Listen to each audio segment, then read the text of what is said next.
나눔 서재를 찾아주셔서 진심으로 감사합니다.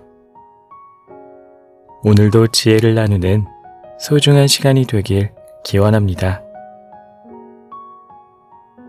늦은 나이에 성공을 이룬 사람의 이야기를 종종 듣습니다. 젊은 날 하루아침에 일확천금을 얻은 사람이 아닌 오랜 기간 자신만의 길을 묵묵히 걸어온 사람의 성공시나 말입니다. 뭐든 기반이 튼튼하면 쉽게 흔들리지 않습니다. 지면 아래로 뻗어나간 뿌리가 시련이라는 바람을 맞아 줄기를 다잡아주기 때문입니다. 그렇기에 인생을 온전히 살아내기 위해선 화려한 성공을 쫓기보다 기반을 쌓기 위한 노력을 해야 합니다. 그 한 걸음이 쌓이고 쌓여 어느 날 불현듯 성공이 찾아오는 것입니다. 오늘은 생각 나눔과 함께 책 50에 읽는 노자에 실려있는 글을 들려드리겠습니다.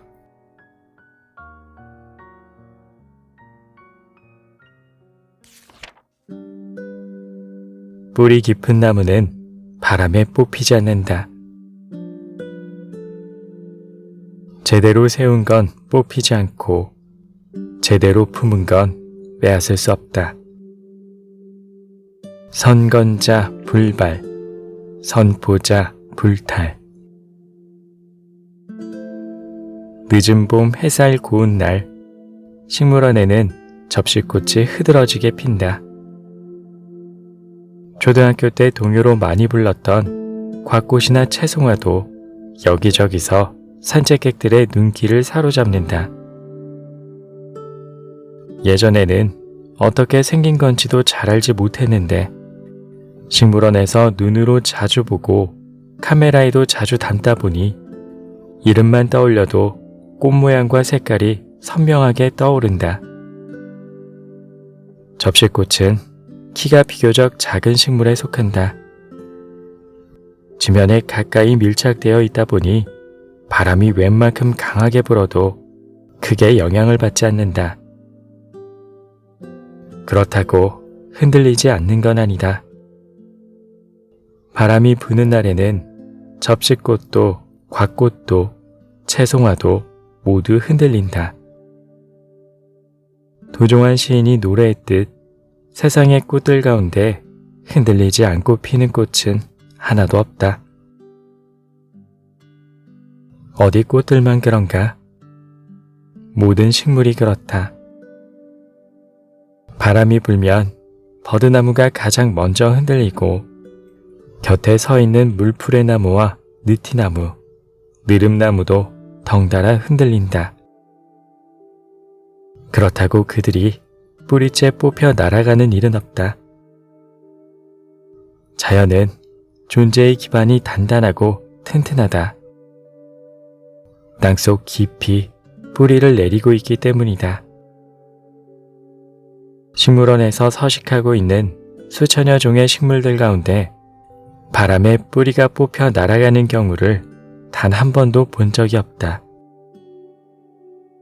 지붕 덮개와 상점 간판들이 날아갈 정도로 강력한 태풍이 올라온 다음 날, 길바닥에 나뒹굴고 있는 나뭇가지의 잔해들과 꽃잎들을 본 적은 있어도 뿌리째 뽑혀 부유하는 식물을 본 적은 없다. 사람도 흔들린다.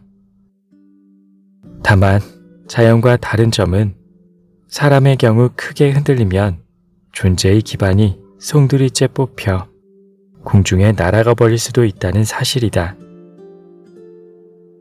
로마의 침공에 맞서다가 도시 전체가 흔적도 없이 사라진 카르타고 문명처럼 기반이 약하면 애써 쌓아온 삶의 이력이 한순간에 재가 되어 묻혀버릴 수도 있는 게 인생이다. 살아오며 나는 여러 차례 흔들렸다. 덜어는 흔들릴 때 곧바로 털고 일어나 가던 길을 다시 갔지만 그렇지 못하고 그 자리에 주저앉아 버린 경우도 잦았다. 인생의 중반기 많은 에너지와 시간을 투자해 추진해온 일 하나가 실패로 돌아간 후 나는 내 삶의 뿌리가 통째로 뽑혀나가는 듯한 아픔을 경험했다. 한 사흘을 아무데도 나가지 않고 골방에 앉아 자책하다가 곁에서 도와주던 친구의 전화를 받고 북한산 입구에 작은 사찰을 찾아갔는데 그때 스님이 하신 말씀이 지금도 기억에 생생하다. 자리에 앉자마자 스님은 내게 말했다. 앉은 자리가 튼튼하지 못합니다. 돌아보니 그랬다. 내 삶의 기반이란 참으로 허약한 것이었다. 당시 주변에선 이구동성으로 나의 성공을 점쳤고 나 자신도 그렇게 믿었지만 어떤 사건이 계기가 되어 발목을 잡히는 순간 나는 옴짝달싹도 하지 못했다. 기반이 튼튼했더라면 난간을 헤쳐나올 수 있었을 텐데 돌아보니 도움을 청할 수 있는 사람이 아무도 없었다. 한때는 지옥불에서도 나를 업고 가겠다며 든든한 지원군이 되어주던 사람도 막상 내 뿌리가 흔들리는 순간에는 속수무책으로 내 손을 놓아버렸다. 지푸라기라도 잡는 심정으로 그의 사무실을 찾아갔을 때 짜장면이나 한 그릇 먹고 가라 라는 말로 나를 위로해 줄 뿐 날아가 버린 내 삶의 기반을 회복시켜주진 못했다.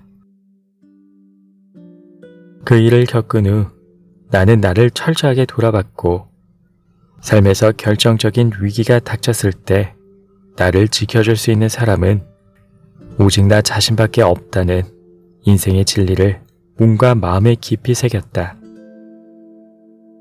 그리고 북한산 자락에서 들었던 스님의 말씀을 떠올리며 내 존재의 기반과 삶의 토대를 튼튼하게 하는 걸 최우선 과제로 삼았다.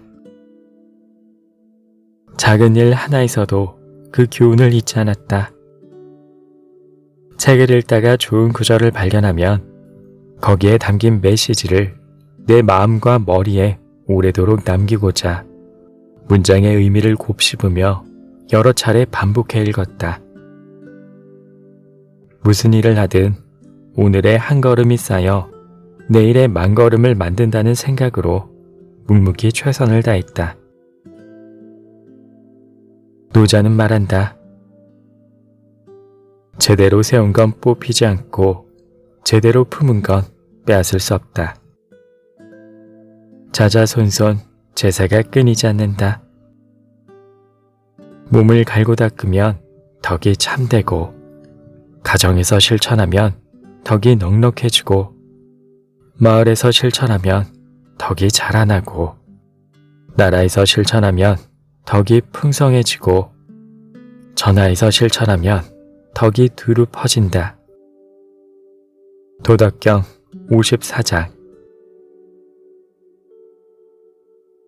1994년, 1995년에 연이어 발생한 성수대교 붕괴사고와 상풍백화점 붕괴사고는 내가 기억하는 사고 가운데 가장 참혹한 것이다.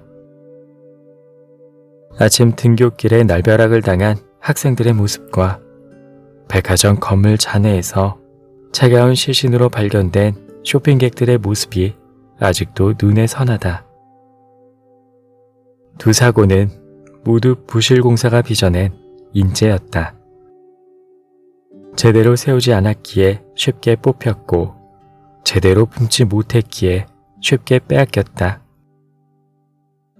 관리 감독 기관인 서울시와 시공을 맡은 건설회사의 안전 불감증, 그리고 그들 사이에 존재했던 비리 커넥션에 국민은 크게 분노했다.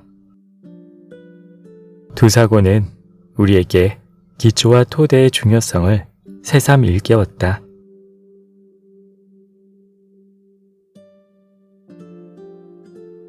태종 이방원과 링컨의 뿌리 깊은 나무. 조선 건국의 주춧돌을 놓은 인물은 이성계와 정도전이다. 태종이 그들을 이어 국가의 존립 기반을 단단하게 만들었고 그 토대 위에서 세종이라는 성군이 나와 찬란한 꽃을 피웠다. 조선 왕조가 500년이라는 긴 세월 동안 단일 국가로 존립할 수 있었던 건 태종 이방원의 리더십에 힘입은 바가 크다. 태종은 신하들의 입김이 셀 수밖에 없었던 의정부 서사제를 왕의 직할제로 바꿈으로써 왕권을 크게 강화시켰다.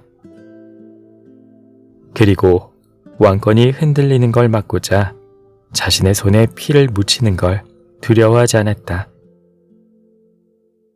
그런 기초 작업이 없었더라면 세종 치세도 존재할 수 없었다. 신생국가 조선이 바람에 흔들리지 않도록 뿌리를 깊이 내린 인물은 바로 태종이다. 미국 건국을 주도한 인물은 조지 워싱턴과 토머스 제퍼슨이지만 국가의 뿌리를 단단하게 내리는데 결정적인 역할을 한 사람은 에이브러햄 링컨이다. 링컨은 남북전쟁을 승리로 이끌어 분열되었던 미국을 하나의 국가로 다시 접합시켰다. 도리스 컨스 굿윈이 쓴 링컨 전기, 권력의 조건을 읽으며 삶의 토대가 얼마나 중요한지 다시 한번 깨달았다. 링컨은 절친 조슈아 스피드에게 자신의 가장 큰 장점이 단단함이라고 말했다. 그는 자신의 정신이 단단한 강철과도 같아 그 위에 뭔가를 새겨넣기도 힘들지만 일단 새긴 다음에는 문질러 지워내기가 거의 불가능하다고 말했다. 이 구절을 읽으면서 나는 지난날 허술했던 내 삶의 토대를 재소환했다. 그리고 다짐했다. 남은 생은 단단하고 담담하게.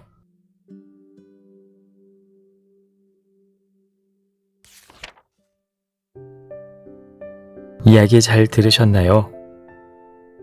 삶은 간단하지 않지만 기본을 기본만큼 하기 위해 묵묵히 걷는 사람에겐 삶이 그리 복잡하지 않습니다. 단단한 인생의 뿌리를 다지기에 늦은 나이는 없습니다. 여러분의 뿌리 깊은 나무처럼 흔들림 없는 인생을 응원합니다. 끝까지 함께 해주셔서 감사합니다.